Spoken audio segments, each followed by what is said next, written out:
Today, I'd like to talk some about the social construction of race. I hope that you've done your additional readings as well as gone through some of the PowerPoint. But I just want to pull out some particular ideas and maybe expand on some. But on this particular slide, we have the definitions of both race and ethnicity. These are both ways of characterizing people. And as you can see, ethnicity is having a shared cultural heritage, such as the foods that you eat, the language that you speak, your religious beliefs, just to name a few, anything to do with culture. We also have race. And race, as we know, is based on physical characteristics. And the important thing to recognize is that not only is it physical characteristics, but it's that we have placed a social significance on top of those physical differences. So we're going to talk a little bit about the processes that have done that. But to be sure, and I've said this before, and it's in your PowerPoints, and it's probably in the readings too, that this process of creating racial categories was done for the sole purpose of exploiting people, whether by forcing them into unpaid labor, slavery, or stealing their land, or both. It was done for a particular purpose. We have always categorized people by their ethnicity. Categorizing people by race is a fairly new concept, and it really started to happen when European colonizers left Europe and went to Africa, went to Central and South America, and also North America. Something else to consider about this, and like I've said in the PowerPoints, is that one way to think about this is that racial categories were created by the processes of removing people's ethnicities. These were two very different experiences, obviously. For Black people, people who we call Black now, it was a process of removing their different African ethnicities through the process of enslavement. For white people, people that we consider white now, as I've said, it was a largely voluntary process of immigrating. And the categories of Black and white really came to fruition as slavery became more and more entrenched. So sometimes when you say that race is a socially constructed concept, it can be a very hard thing to wrap your heads around. Because it is very clear that we do physically look different. So how can you say that these categories are made up? Again, the categories based on race were categories created for the purpose of funneling resources to and or away from groups of people. So this is no way saying that we don't look different. It's just that the reasons that we look different are based on the process of evolution, depending on how close or how far away we were from the equator. Please watch this clip that will explain that. So what's important to understand here is that when we are looking at racial categories, and the outcomes for different racial categories, which you probably saw already briefly when you were looking at social class, what we do see is that there are different outcomes for people, educational, as well as median income, things like that. And that is because, again, we have created a social structure that made sure that white people were given the full benefit of whiteness, whereas people who were not white were restricted. Keep in mind that it was not until 1968 that African Americans were legally could not be discriminated against. Okay, so we're talking from 1620 to 1968, there were legal restrictions against African Americans from getting the same resources that white people had gotten forever, at least, since the inception of the United States. And the wealth that we see in families or lack of wealth that we see in families gets passed down from generation to generation to generation. So when we talk about these social structures, that we look at the outcome at the individual level, because our value system says that we are all individually responsible for our wealth or lack of wealth. What we completely ignore is the social structures that have funneled resources to and away from groups of people. And we also don't take into consideration the generational aspect of it.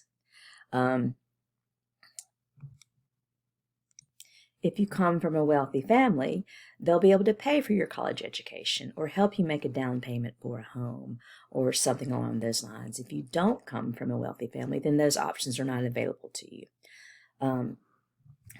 Just as an example. So how is it that we understand the racial categories that exist now? This happened through a long historical process called, racial formation, which is a social and historic process in which racial categories are created, changed, or destroyed. So, we can talk about the creation of whiteness and the creation of blackness. Perhaps an example of a racial category that was destroyed or largely destroyed was Native Americans here. Do you remember at the beginning of the semester when I held up my iPhone and I held up a piece of notebook paper and said, look, this is black, this is white. These are crayon colors that we have stuffed people into, right? How many white people do you know look like this? How many black people do you know look like this, right? But these categories are very real now. The lived experience is very real. So let's talk a little bit about the processes of how that happened. Let's see. Okay. Please make sure that you have read Audrey Smedley's essay. This is a link to the essay. It's the same one that's in your course content, but I just wanted to give you a easy way to access it had you not read it yet. But she talks about, she starts off our conversation about how this historic process happened.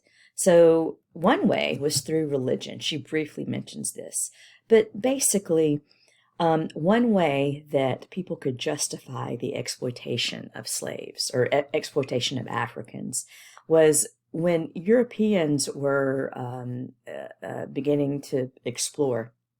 And remember, too, if these were Christian, that part of the mandate, too, was to save souls. Well, when they went to places where people looked so different from them, there was a question for a while there on whether or not people who weren't white or who weren't European had souls, because they looked so different. Were they fully human? And if they weren't fully human, then you didn't have to worry about saving their souls, right? And so you could justify the exploitation of them. After a process of enslavement, you could no longer argue that people weren't human anymore. And so the religion aspect actually became more of a way for people to start the abolition movement.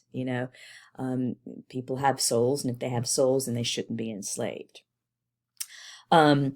So another thing that was going on was science.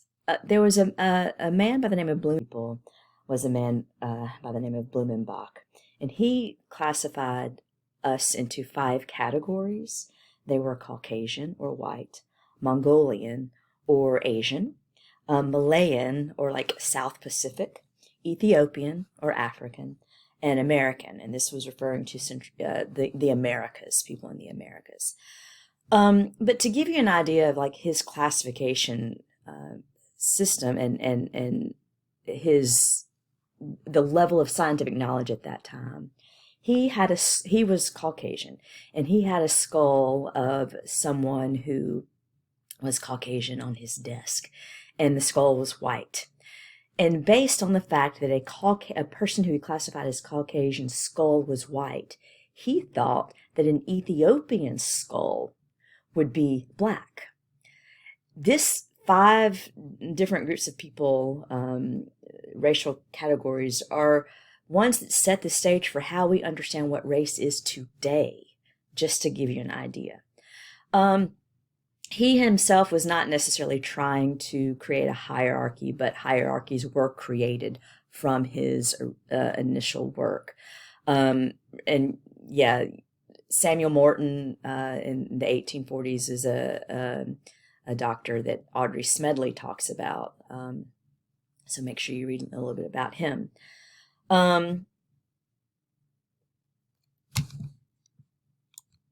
Briefly religion and briefly science.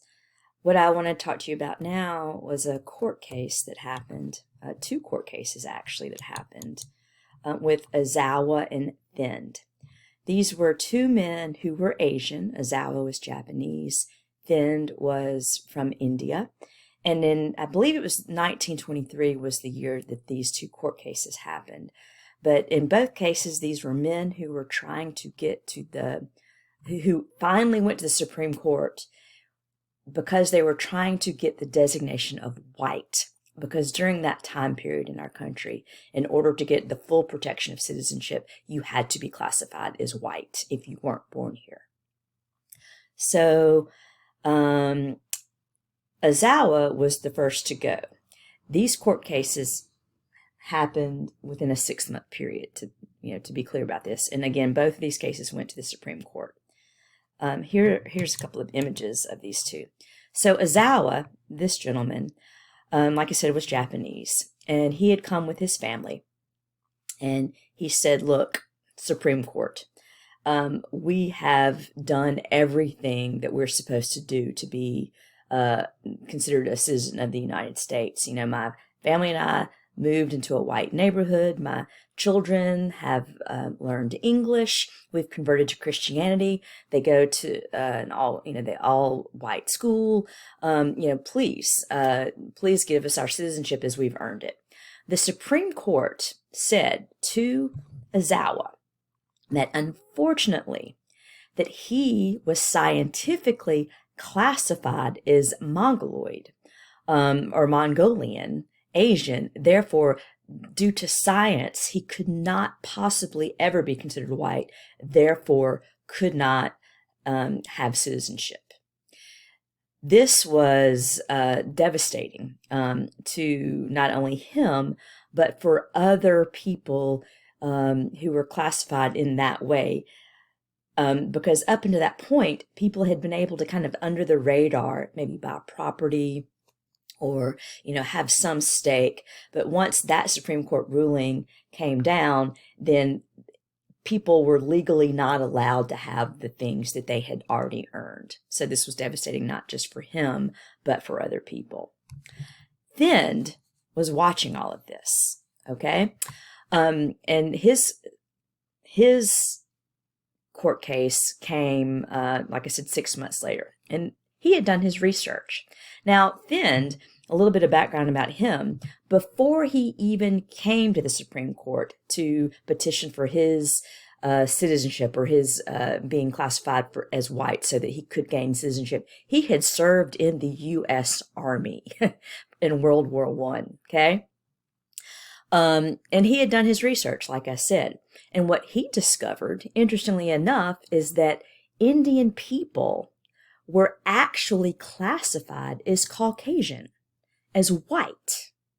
So he said to the Supreme Court, the same 9 men, who obviously at that time were also white, he said to the same 9 men who had rejected Ozawa's petition, he said, look, I've served in the U.S. Army, and scientifically, I am classified as white.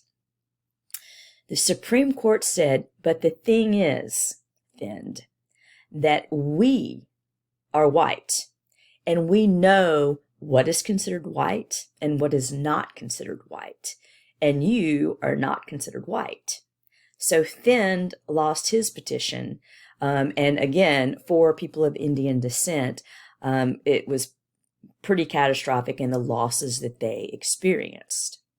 But in this case, what I'm trying to point out is the social construction of race, how these Supreme Court justices turned their rationale on top of their head so that they could hold on to resources and not provide those or not allow other people to have access to these resources because of this designation.